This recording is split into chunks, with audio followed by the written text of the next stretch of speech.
You're listening to the Empowered Divorce Podcast, where you practice being the chooser in your life again, one day at a time. Thanks for joining me.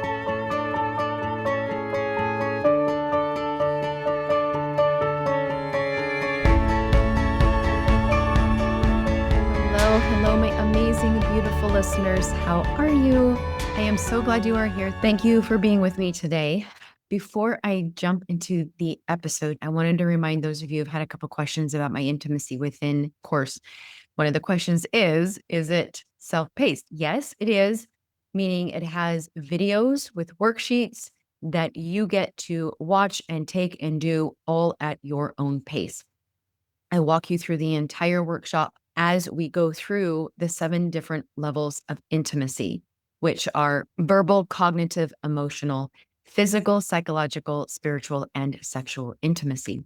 When you've had such injury around all of those different levels of intimacy, or you didn't have healthy in a lot of them, maybe not any of them, we have to be able to cultivate healthy in those areas within ourselves first, especially if you want to cultivate a healthy relationship again at some point. I know some of you are like, never again. This is still very, very important for you to work through to know what healthy is so you show up in healthy relationships just in general.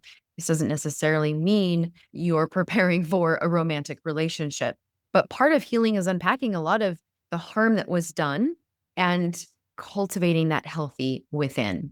So I walk you through each one of those levels of intimacy. I have practices, tools, things that you can do, and you can take your time with that to help you become more aware of how you talk to yourself. What is your negative self-talk? We need to really get curious about what that looks like, which shocks everybody when we really start looking at this. So it's self-paced to give you enough time to practice. Take this as seriously as you want to take it. I hear all the time, Amie, I never knew what healthy was. So how am I going to recognize what healthy is? Again, if I do start dating, this is going to help you do just that. So intimacy within, link in the show notes, amiewoolsey.com. So much content, so much information for a really great price. Now we're talking about an emotional divorce today, but I just want to validate one of the deepest injuries that a lot of my clients have experienced, and those who have experienced a life-saving divorce have had a lot of injury in that emotional intimacy. There wasn't any. It was so infiltrated with emotional abuse, manipulation, gaslighting, emotional immaturity from the partner. Makes it all the more important why we need to have and why it takes so long to have an emotional divorce.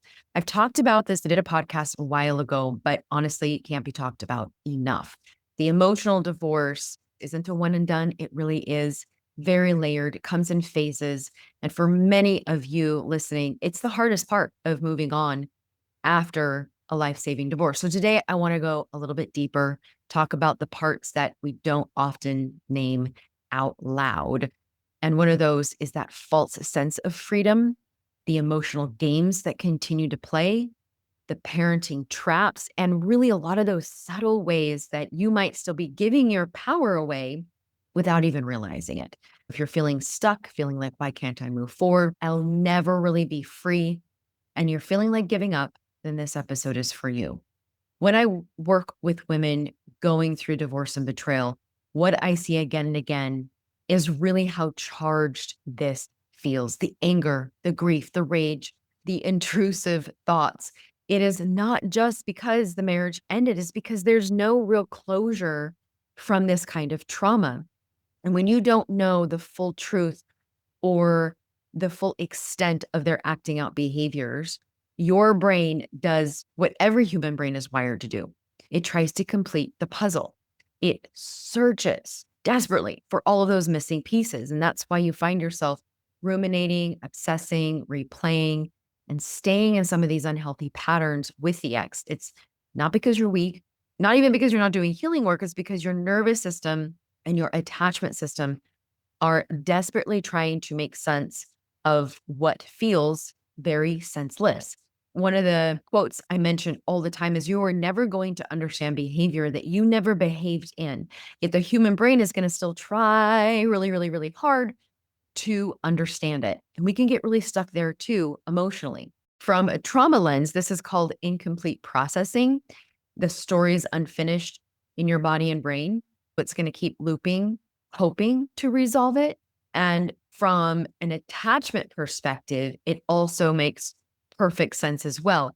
If your primary bond that was with your ex, that primary attachment, that's been with someone who betrayed, who deceived you, your attachment is going to get all kinds of scrambled. So you might feel both the pull towards anger, disgust, and confusing, and a confusing longing for them to finally admit, apologize, or show up differently. That is not crazy. That is exactly how attachment injury plays out. And it really creates both the protest and the yearning. Then we have the injustice, which, oh my gosh, the amount of injustice, right? None of this is fair. And then when there's no ownership, no accountability, no apology, that sense of justice is going to be left wide open. Humans are wired to need repair in relationships. When we don't get it, that pain is just going to grow. It just magnifies. Anger and rage aren't just negative emotion. They are signals from your body that something deeply unfair, deeply unsafe has happened. What makes it even harder is that once divorce begins, many of my clients actually experience more abusive behaviors, not less. They don't stop.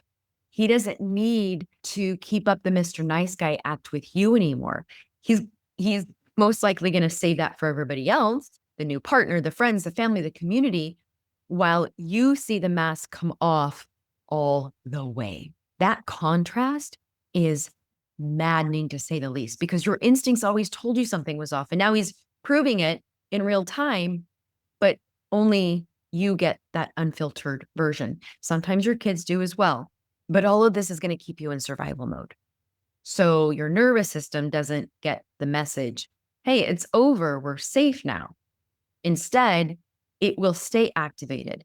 It is scanning for the danger. It's still jumping at the text messages, anticipating the emails. It's caught in the in-between of longing for closure and bracing for more impact. That's why the decree, signing that decree in the court, is not bringing the peace. It's just one of the steps. The deeper work is the emotional divorce. We have to untangle that trauma bond. We have to calm the survival brain. We have to reclaim for you that inner sense of safety so that you can finally step out of survival mode and truly into that freedom that I talk about all the time. When you want to be free, and even when you expect to feel free, but you don't, it is a false sense of freedom. And that is very confusing.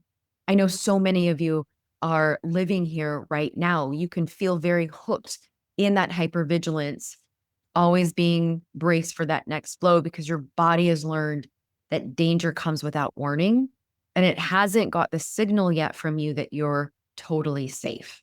I used to think that my silence was protecting.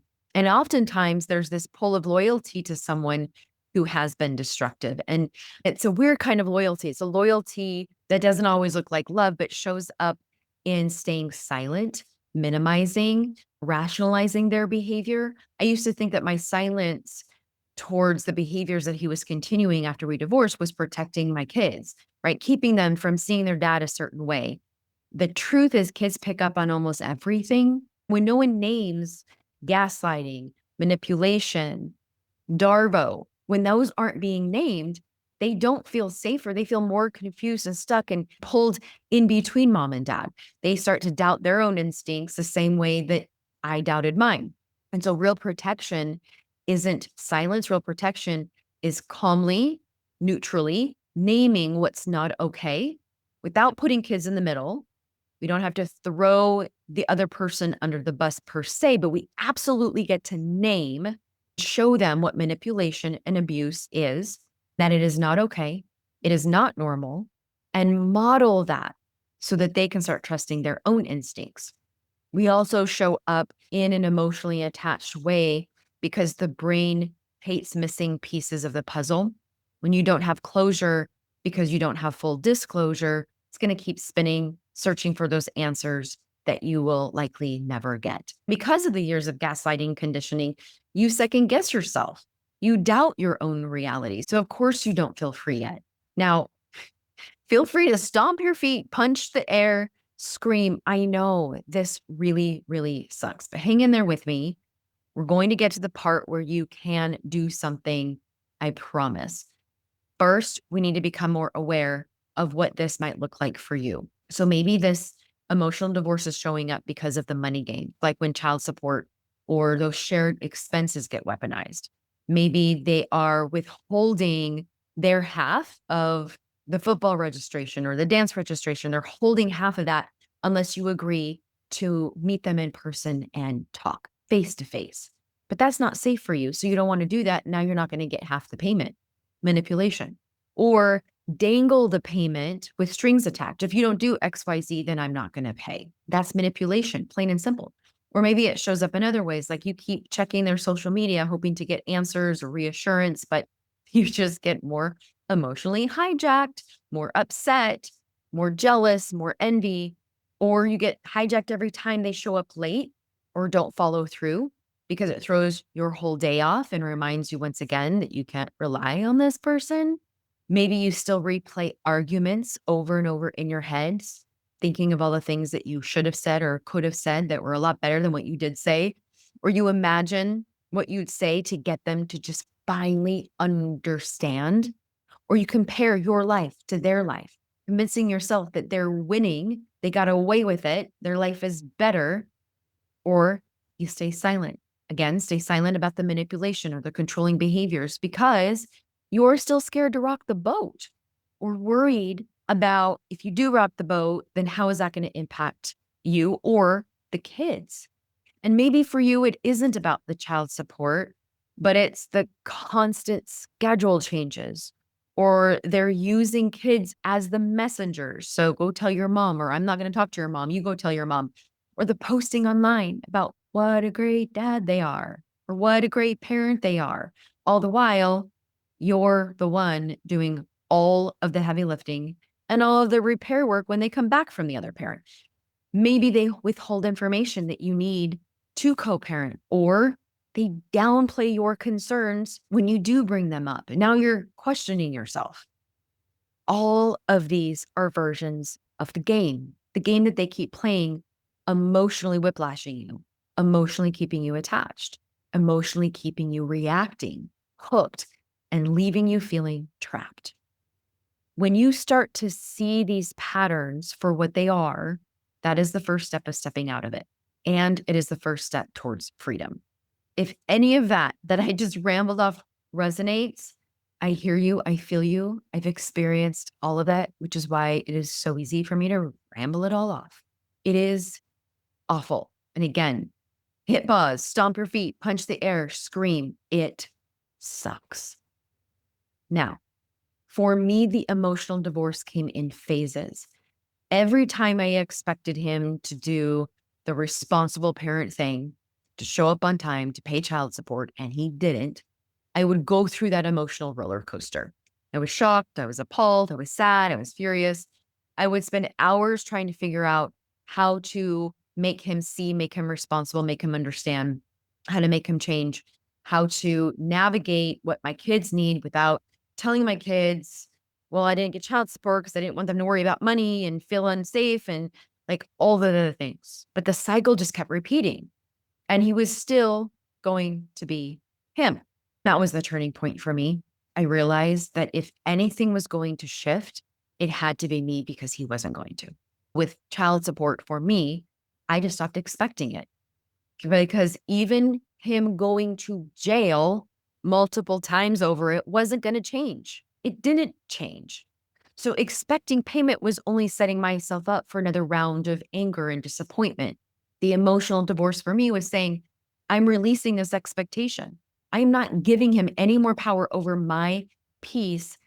And I used all of the energy that I was spending on the expecting and trying to get that enforced to make more money. Or with pickup times, I had to create a boundary. It wasn't working for me anymore to wait around 15, 20, 30 minutes for this person to show up when they wanted to show up because my emotions were going crazy. And I would pick up that dang rope that kept me attached emotionally to this person. I'd leave fuming. My whole day was ruined. So I decided I needed a boundary so that I wasn't playing into that emotional game anymore and getting emotionally hijacked.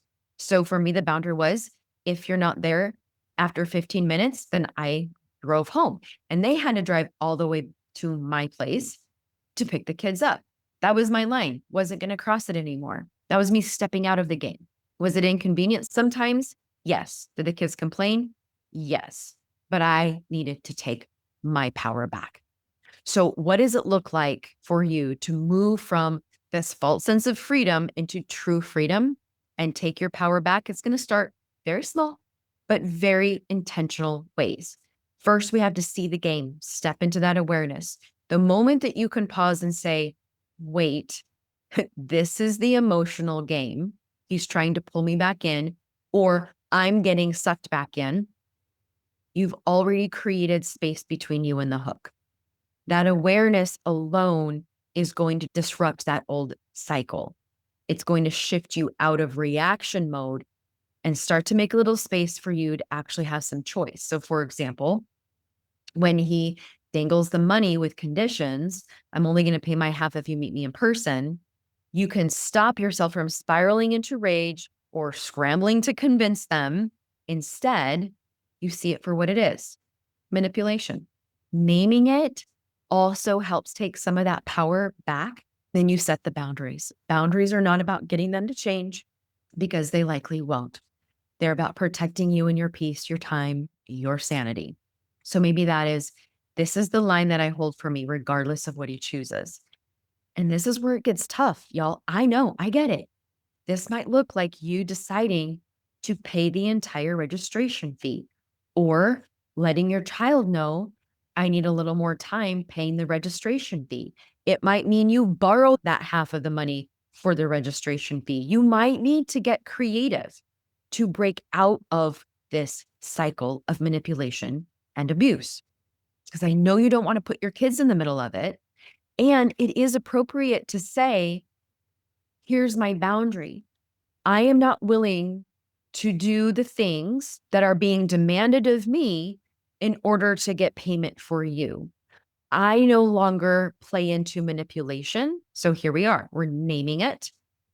I don't do things that feel unfair or unsafe. I'll always do my best to take care of you. And I'm committed to figuring out how to do that. Sometimes we need to get a little creative on how to make things work. It is okay for our children to hear what we are naming, that we are no longer willing to play the game around, right? Name the abuse. And then what I said there was very much letting the child know I'm interested in them. I'm committed to them, right? I'm going to figure out how I'm going to make this work for you because you matter. And it is okay for my child to feel a little disappointment that they don't get something maybe right away, or that they need to wait a little bit, or that they maybe need to figure out how to contribute to that.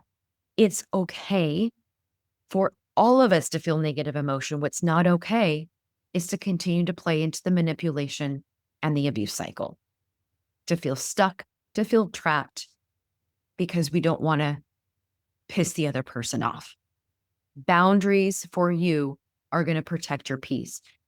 A lot of times my clients will say, yeah, but those boundaries come with consequences. And then when we really start talking about what those consequences are, it's the old cycle, the old pattern.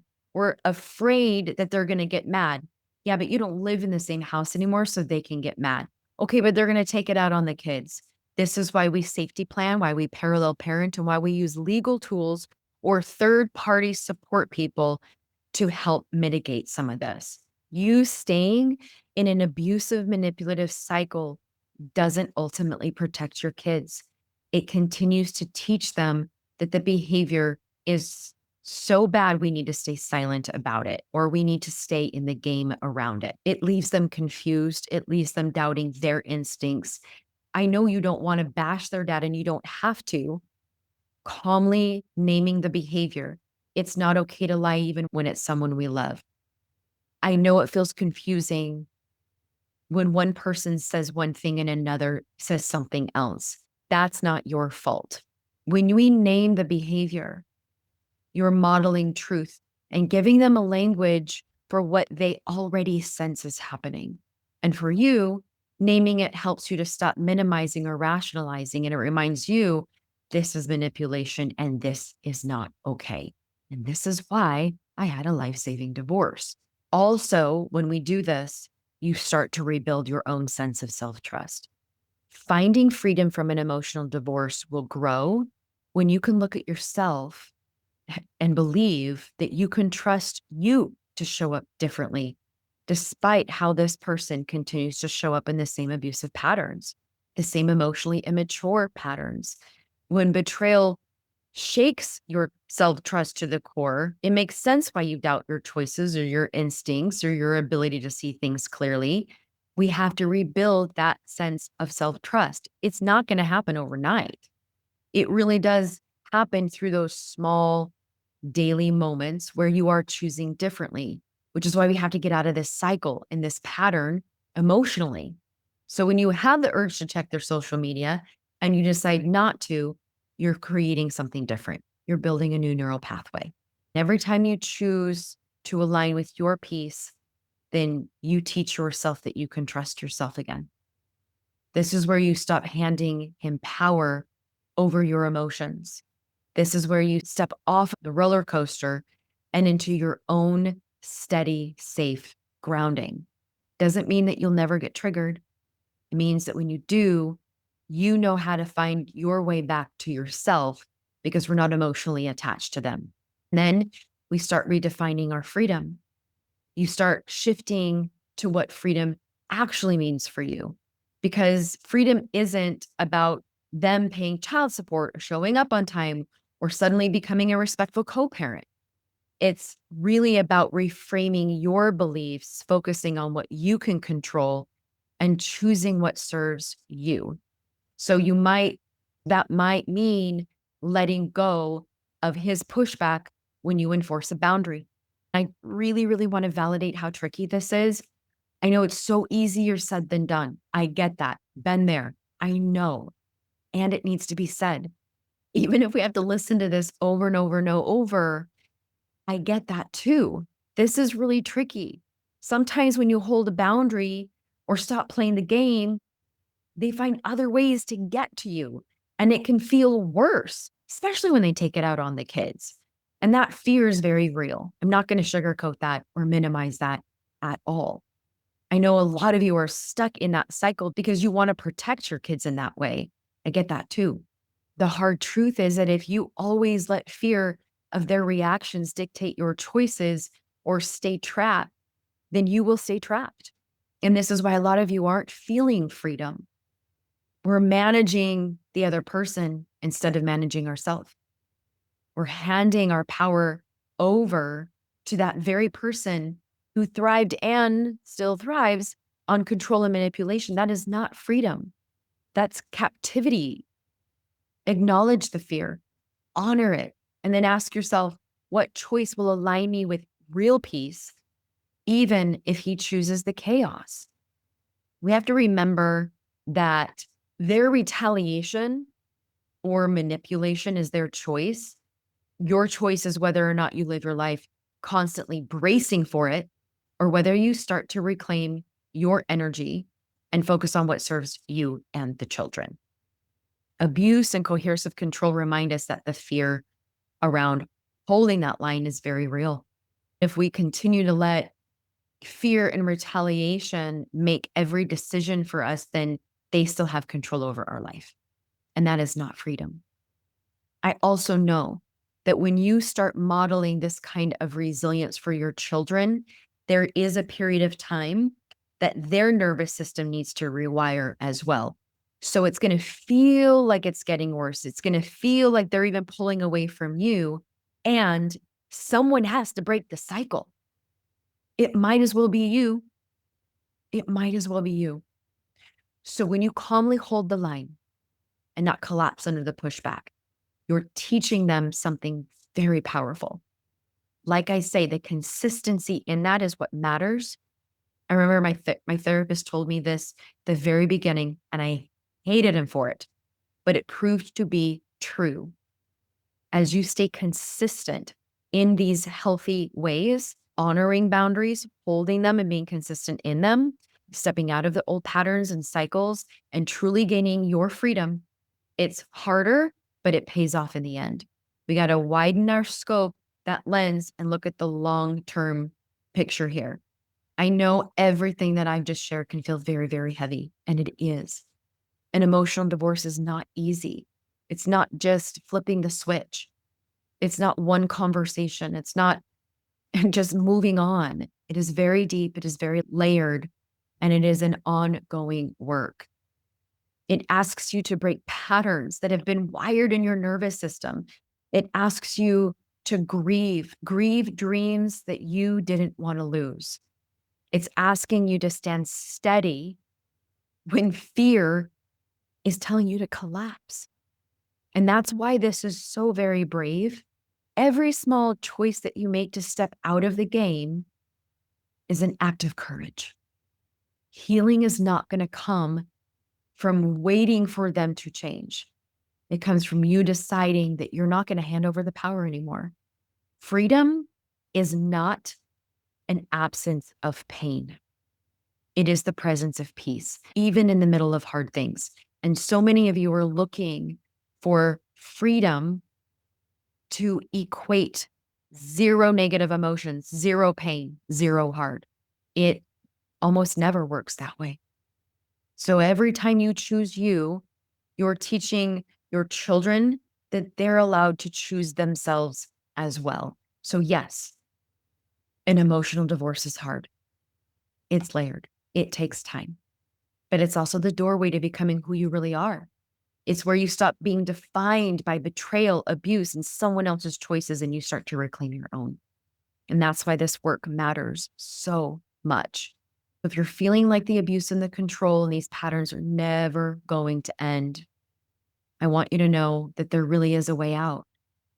That way is through this emotional divorce. You are strong enough. You are wise enough. And you are worthy to walk this path because you are the chooser of your life. And you can create the life that you want, to have the freedom that you choose, because you can. Take care, everybody.